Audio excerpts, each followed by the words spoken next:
जी लगातार आप क्षेत्र में घूम रहे थे, लेकिन पिछले 1-2 दिन से देखा जा रहा है कि आप क्षेत्र में नहीं हैं।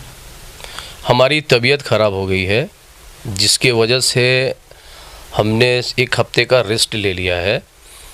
और क्योंकि मेरे पेट में प्रॉब्लम आ गया है, सूजन भी आ गया, मैं खाली पेट आके घूम रहा था लोगों की सेवा में। मैं इतना मगन हो गया था लोगों की सेवाओं में कि मुझे पता ही नहीं चला कि मेरे साथ इतना बड़ा प्रॉब्लम क्रिएट होने वाला है।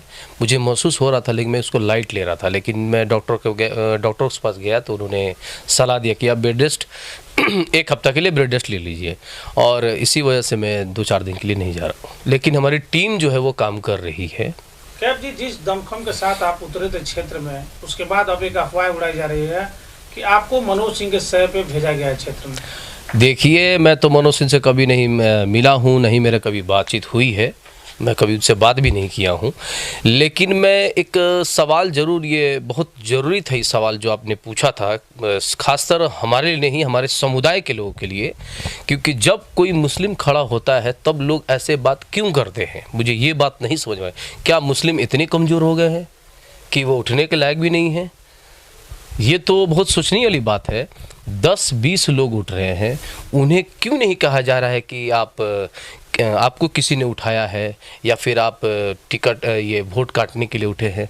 ऐसा सवाल सिर्फ मुस्लिम समुदाय के लोगों के साथ क्यों है? आखिर क्यों हम लोग इतने मजबूर हैं? 27% होने के बाद भी अगर हमारे समुदाय के लोग हमें उठाते हैं, तो अगर हम उठते हैं तो इसमें गलत क्या है? कौन सा पहाड़ टूट पड़ा है इसमें, समझ में नहीं आ रहा है हमको। आखिर क्या गलती है हमारी?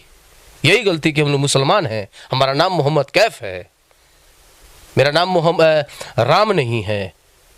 राम जिनका नाम हो रहा है हरिशंकर यादव के नाम से, उनको कोई परेशानी नहीं है। उनके लोग जो उठ रहे हैं, बहुत सारे लोग उठे हैं, उनसे कोई दिक्कत नहीं है। सिर्फ और सिर्फ हम ही से दिक्कत है, हमारे समुदाय के लोग से दिक्कत है।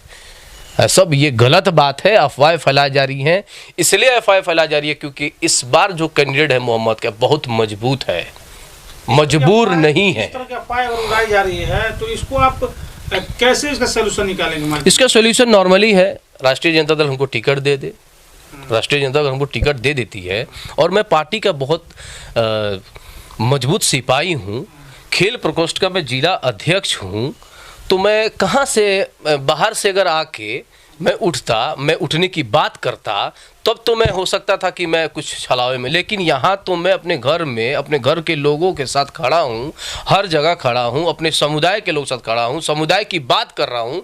फिर मैं कैसे किसी के साथ किसी का लोग हो सकता हूँ? और मैं सिवान डिस्ट्रिक्ट क्रिकेट का लगभग 17-18 साल से कप्तानी किया हूँ, तो मैं खुद टीम बनाता हूँ, मैं तो किसी का टीम नहीं बनता हूँ। अल्लाह ने मुझे एक सहूलियत दी है कि मैं हर चीज़ में नेतृत्व कर सकता हूँ, मेरे में इतनी क्षमता है। ये जो बात है सिर्फ और सिर्फ ये लोगों को बहकाने के लिए, लोगों को हम लोग जैसे लोगों को रोकने के लिए कि ऐसे लोग समाज में नहीं आए, समाज बेहतर नहीं हो, रघुनाथपुर का विकास नहीं हो, ये सब ऐसे बातों के लेकर अफवाह है। विधायक तो आप ही पार्टी के हैं और 5 साल पहले आप उनके साथ भी थे।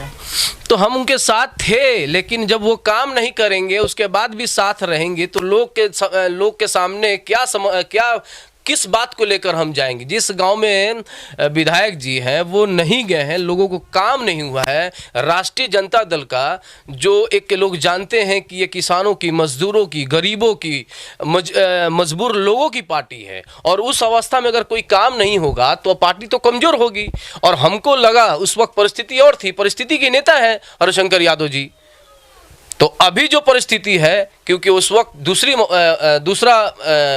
दूसरा टाइम था कि किसी हालत में बीजेपी को रोकना, हम लोग तो रोक दी। इस वक्त यही हाल है कि जितना लंबा हो सके बीजेपी को हराने में हम लोग काम कर रहे हैं। और हम ही हैं एक इकलौते जो बीजेपी को लगभग 25-30 हज़ारों से हराएंगे, मार्जिन लंबा करेंगे। क्योंकि यहाँ तो सीट ऑलरेडी आरजेडी का है, बहुल क्षेत्र है यहाँ आरजेडी का, एकदम लगातार आरजेडी यहाँ से जीता हुआ एक बार, और एक बार शायद बीजेपी आई तो कुछ नहीं कर पाई, लोगों ने उसे नकार दिया। तो यहाँ के लिए सूटेबल आरजेडी है, और सूटेबल आरजेडी में सबसे प्रबल दावेदारों में, सबसे मजबूत दावेदारों में मोहम्मद कैफ है।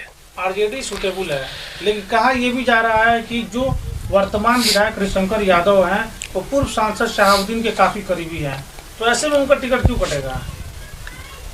एक बात बताइए हमको, आप शहाबुद्दीन को कहाँ देखते हैं?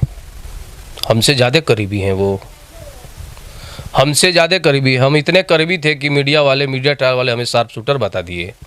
अब इससे ज़्यादा मुझे सबूत देने की ज़रूरत नहीं है कि मैं किसके साथ हूँ।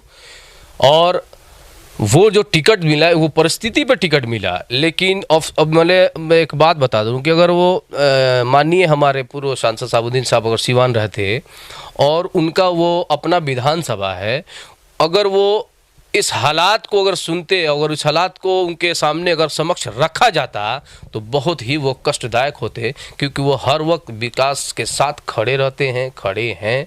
ऐसे विनाश पुरुष को कौन पसंद करता? वो तो देखते तो पहले ही बोल देते कि इनको जल्दी हटाओ और बढ़िया लोगों को रघुनाथपुर में सटाओ।